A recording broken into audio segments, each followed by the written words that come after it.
Today's Wednesday, September 20th, 2017, and it is that time of the week again.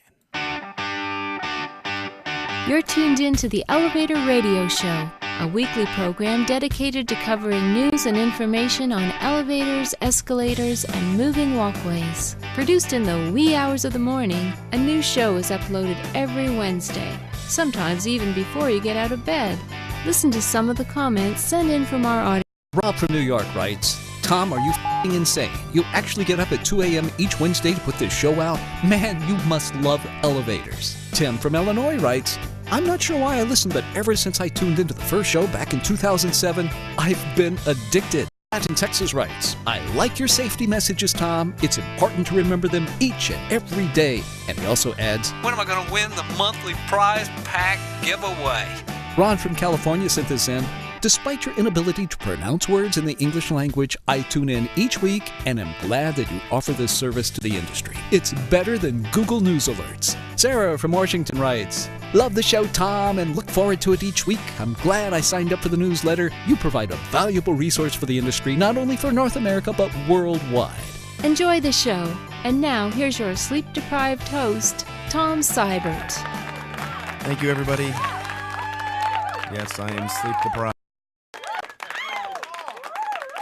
I can't find my buttons on my be here this Wednesday morning where I apologize. I have been under the weather since last Friday. It seems like every Friday for the last 2 weeks I've been sick in some way. So almost didn't get up to do the show today because it's just been killing me. And that is thanks to my kids and my wonderful wife who have passed their illness on to me. And no matter how much I wash my hands, it did not seem to make a difference. So wash your hands. Anyway, but it's good to be here Wednesday morning. And we do have some important articles to share with you on the show today that are very worthy of sharing with your coworkers. Unfortunately, there was another tragedy in Canada we'll get into.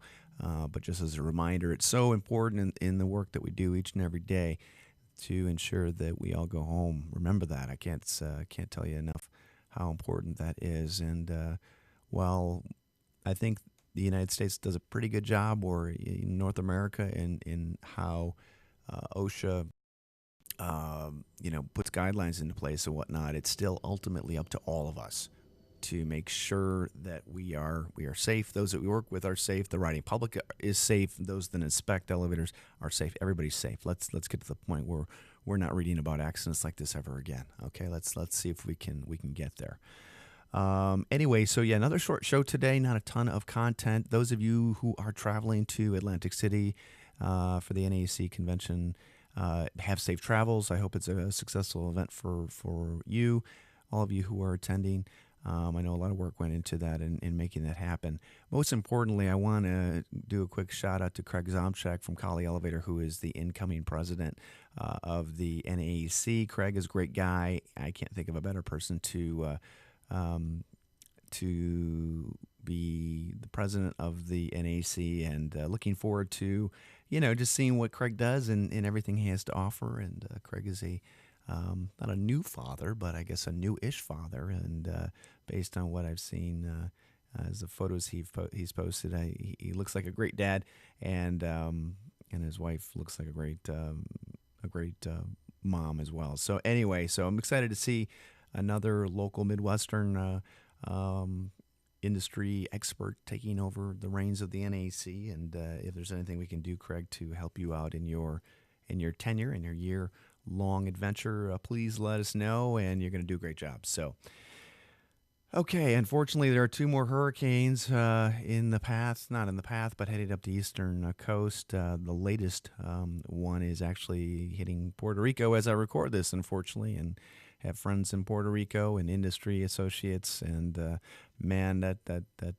island has been hit way too hard in the last 2 weeks, and it doesn't seem to be letting up. So let's hope that hurricane season is done with, and we don't see the epic proportion of hurricanes that we've seen in the last month and a half, or last month, I guess I should say. So anyway, yeah, that's about it on that. So hopefully Atlantic City isn't affected by that, other than just getting some rain. So anyway, so yeah, that's pretty much it in a nutshell.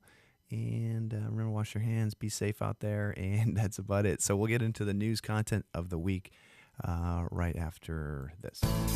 Let this week's news stories give you a lift on what's happening in the vertical transportation arena. Each news segment is organically dug and fresh with news stories of the week. Got lift? If not, stay tuned. All right, here's the article that I mentioned in the preload or the intro or the rambling by me. Worker was killed. I'm not going to play the music. It is going to have. It happened in Montreal. A technician appears, according to the a story, that was crushed on the top of the elevator, and never something you want to read about at all. And hopefully whatever is learned from this accident is applied to other job sites, and we all understand the dangers that are associated with working on elevators and escalators. So terrible tragedy. This is I know Montreal is kind of its own entity and its own not Montreal, but that whole area, that whole province is somewhat of its own province, I should say. But still, we don't. There's been too many incidents in Canada. One is too many, to be honest with you, and I think this is a third one that we're learning about. Okay, next news article that I found was kind of on a lighter note. I don't think this has ever happened to me, mainly because I don't really ride elevators that much. There's not really a need for it in what I do, and you'd think there would be, but there's really not. But it's kind of a funny article talking about a telemarketer called My Elevator. It's something you don't see very, very often, but obviously with robocalls and whatnot, I'm sure it happens more often than not. Calling into an elevator phone, I don't think people understand that elevators are in other locations too. So it's kind of funny. Okay, Bermuda Elevator System was awarded a contract to install elevators and escalators at the new airport terminal, which is cool. I've never heard of that company before, but sounds like it'd be a neat place to go visit, client visit in the middle of wintertime, especially here in Chicago. So maybe I want to put that on my calendar. But congratulations to them. Here's a press release that was posted on businessinsider.com. Koni jump lift technology delivering productive gains on Seattle high-rise project. This is pretty cool, and I learned about the jump lift project during the NASA conference or educational summit, or not summit. What was it? Yeah, it was a NASA educational summit out in Quincy. Not Quincy. I'm so sorry. It was like Moline. It was Moline about a year ago. I actually presented at it, and we got a tour of the Koni facility. It was pretty neat. And they shared some of the products that they were offering. This one was the jump lift elevator system, where the elevator is built as the building goes up. So it kind of saves you construction costs or installation costs on having to put a temporary lift in and then basically tearing it out and putting the real lift in. So pretty cool. So to learn more about that, link is in the show notes on that. And I know at the time it may not have been used as widely in the United States as it may have in other countries, but it's just cool that it made it to this. It's starting to be used in the United States. So, okay, Daily News has an article. This is Daily News in Memphis, Tennessee. Canadian elevator company seeks pilot for Hickory Hill plant. This is kind of words I don't really understand this in entirely, but apparently AVT Beckett Elevators USA Incorporated, which is a Canadian company, is seeking a 10-year. I guess I understand this part. Seeking a 10-year fast-track tax abatement from the Economic Development Growth Engine, the EDGE. Board will consider the project at its Wednesday, September 20th meeting, which is today. So anyway, they're looking for in its application for the payment in lieu of taxes application. The AVT says it will lease a 100,000 square foot property at this address. And let's see here. It's interesting to see what kind of taxes they're going to be paying, even though they're seeking.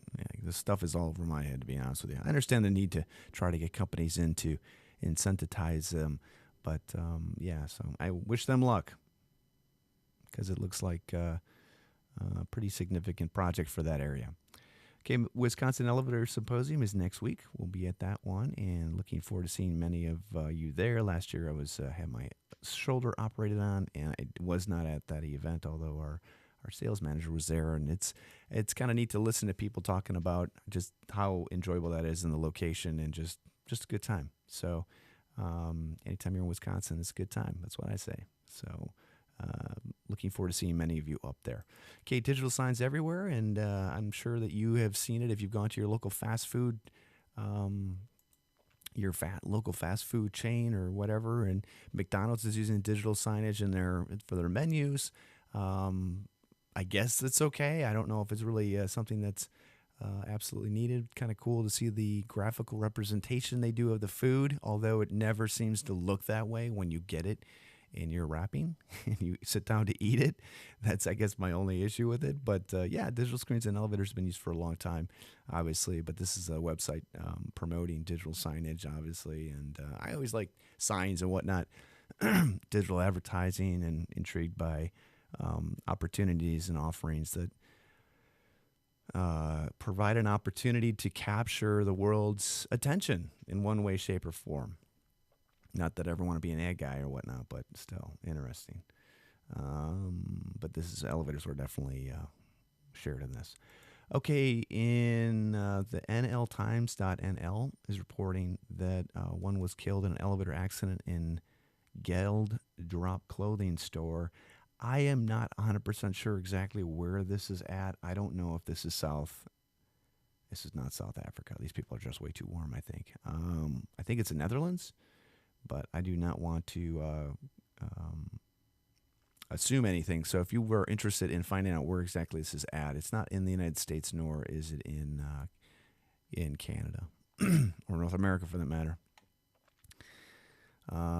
Anyway, still terrible. Not a whole lot of information on that, and maybe we'll find out more. Maybe more will be released in the future. Next news article, really not a news article, and I didn't really want to post it because it basically drives traffic to the site that I do not know if it is a good site or not, but its site is marketselevator.com.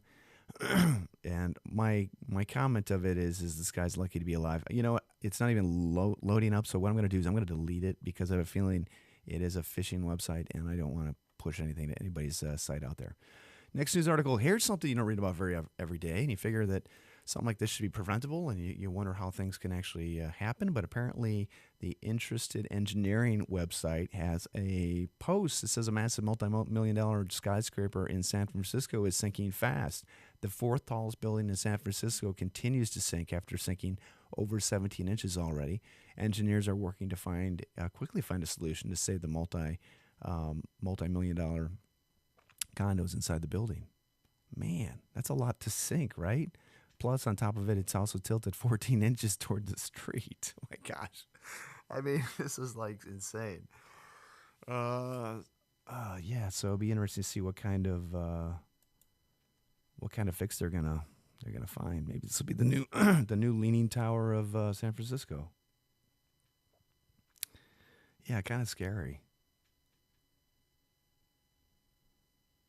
Anyway, makes you think twice, and somebody's in trouble, you'd think, right? Although I'm sure there's some kind of clause that indicates that, we're not responsible for knowing exactly how liquefied the soil is, but still kind of frightening. It makes you realize that no matter what man builds, there's not always a solution that will work, no matter how good our engineers are. Next news article, Elevator Riders Riding Club 50/50 raffle is going to be held at Atlantic City. For those of you attending, please consider buying a raffle ticket. You can stop by the EESF booth or by the parts specialist booth. Just look for somebody in a cool, awesome motorcycle, Elevator Riders Riding Club motorcycle vest, and ask to buy some raffle tickets. So yeah, booth 0919. Or the ESF. Lori can take care of that for you. And also, thank you to all the companies that are continuing to sponsor the fundraiser on Saturday night, and also those who have not canceled and not requested their tickets back. Appreciate that. Even though I'm not going to be able to attend, I'm still going to keep my ticket, price and whatnot, and that'll be my donation to, not my donation to the ESF, but I'm not going to revoke that, I guess I should say. Okay, next article here is just if you haven't received the latest update and agenda for the Atlantic City convention. That's going to start with board meetings on Friday and then move into the weekend and then into the next week. It's all online now, and you probably already know it's there. But if you're interested in attending, go ahead and click register and all that good stuff on the website. And last news article, which is always good to hear, city's decision to move forward with sports complex new escalators is a good one. So repairs to the Vicksburg Convention Center require require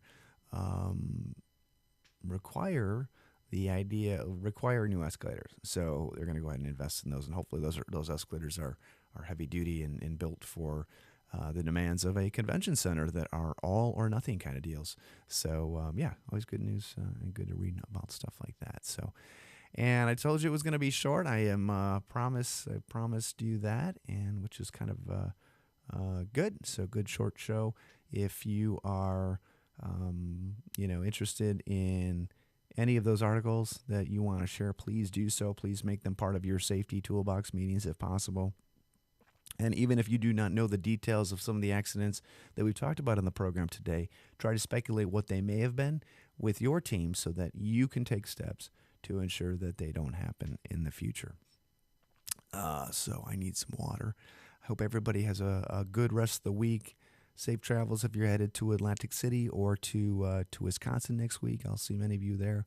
And we'll talk to everybody next week. Be safe, take care, and have a nice rest of the week, nice weekend. Bye-bye.